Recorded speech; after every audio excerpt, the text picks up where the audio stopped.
Kəlbəcər rayonunda şirkətlərdən birinin mühafizəçiləri arasında dava olub. Hadisə Kəlbəcər rayonunun İsti Su qəsəbəsi ərazisində yerləşən Qapalı Səhmdar Cəmiyyətinin istehsalat düşərgəsinin nəzarət buraxılış məntəqəsindəki gözətçi otağında baş verib. Siyəzən rayon sakini 1989-cu il təvəllüdlü Malik orada iş yoldaşı Dəniz ilə birlikdə olarkən aralarında əvvəllər hər hansı ədavət və ya münaqişə olmasına baxmayaraq sonuncunun zarafatlarını əsassız olaraq aqressiv qəbul edib, Malik iş yoldaşının uşaqsan, yekəbaşsan kimi ifadələr işlədib və onların arasında mübahisə daha da şiddətlənib. Bu zaman o, münaqişəni qəsdən gərginləşdirərək Dənizə qarşı zor tətbiq edəcəyini bildirib, xulqanlıq niyyəti ilə əvvəlcə sağ əli ilə onun sol çənə nahiyəsinə yumruqla zərbələr vurub. Daha sonra isə ikinci dəfə onun sifət nahiyəsinə yumruqla zərbə endirib. Malikin barəsində Cinayət Məcəlləsinin 127.2.3-cü ümumi təhlükəli üsulla və ya xulqanlıq niyyəti ilə qəsdən sağlamlığa az ağır zərər vurma maddəsi ilə ittiham elan edilib. İş üzrə izahat verən Malik ona elan olunmuş ittiham üzrə özünü təqsirli bilib. O ifadəsində göstərib ki, Dəniz ilə birlikdə cəmiyyətdə mühafizəçi vəzifəsində işləyib. Dəniz ilə dostluq münasibətlərimiz olub. Hadisə baş verən gün mən də dənizdə oruclu olmuşuq. Orucun ilk günləri olduğundan əsəbi olmuşuq. Dəniz mənim özüm ilə bağlı zarafat etdi. Mən isə zarafat qəbul edən adam olmadığımdan dənizin üz nahiyəsinə əvvəlcə yüngül zərbə indirdim. Daha sonra dənizin müqavimət göstərdiyini gördüm və ikinci dəfə ona yumruqla zərbəsi vurdum. Bundan sonra digər iş yoldaşım olan Nahid otağa daxil oldu və dənizi sakitləşdirdi.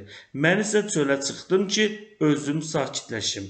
Dəniz xəstəxanaya getdikdən sonra bildim ki, onun çənəsi sınıb, deyə o ifadəsində göstərib. Təqsirləndirilən şəxs deyib ki, daha sonra Dənizlə birgə Bakı şəhərinə gedib və Biləcəri dairəsi adlanan ərazidə onunla ayrılıb. Dəniz Quba rayonuna gedəcəyini və orada müalicə olunacağını bildirdi.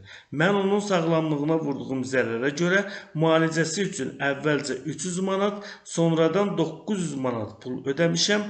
Təxminən bir ay sonra Dəniz yenidən işə qayıtdı. Hazırda zərər çəkmiş şəxslə barışıq əldə etmişəm, deyə o ifadəsində göstərib. Malik ifadəsinin sonunda Vətən müharibəsində iştirak etdiyini, Vətən müharibəsi iştirakçısı və Laçının azad olunmasına görə medalları ilə təltif edildiyini, törətdiyi cinayət əməlindən səmimi peşman olduğunu deyib. Kəlbəcər rayon məhkəməsinin hökmü ilə Malik 1 il 4 ay 4 gün müddətə azadlığı məhdudlaşdırılması cəzasına məhkum edilib. Hökmə əsasən təqsirləndirilən şəxsə cəzaçəkmə müddəti ərzində yaşadığı ünvanı hər gün saat 22:00-dan növbəti gün saat 07:00-a dək tərk etməsi qadağan olunub. Bundan əlavə ona bu müddət ərzində Siyəzən rayonunun ərazisini tərk etməsinə məhdudiyyət qoyulub. Həmçinin ona elektron nəzarət vasitəsini gəzdirmək və həmin vasitənin işlək vəziyyətdə saxlanılması üçün ona xidmət etmək, müvafiq məhkəmə qərarı olmadan yaşayış yerini dəyişdirməmək, habelə cəzanın icrasına nəzarət edən orqana iş yerinin dəyişdirilməsi barədə əvvəlcədən məlumatlandırmaq tapşırılıb.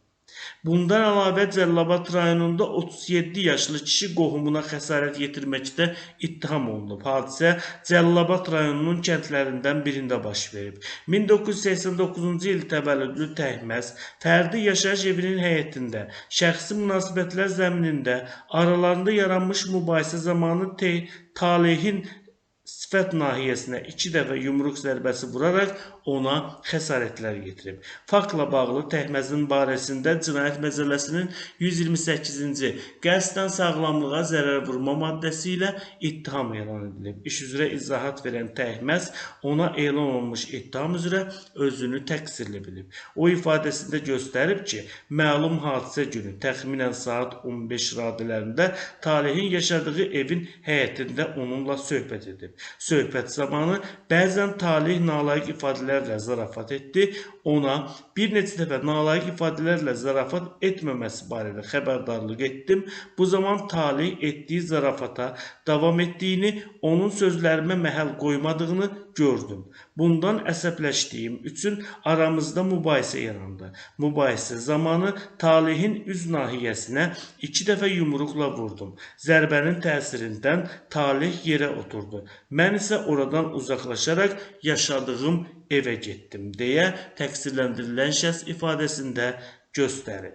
Təqsirlənən şəxs ifadəsinin sonunda əməlindən səmimi peşman olduğunu, zərərçəkmiş şəxslə aralarında barışıq olduğunu və zərərçəkmiş şəxsin ona qarşı hər hansı bir şikayət və tələbinin olmadığını deyib.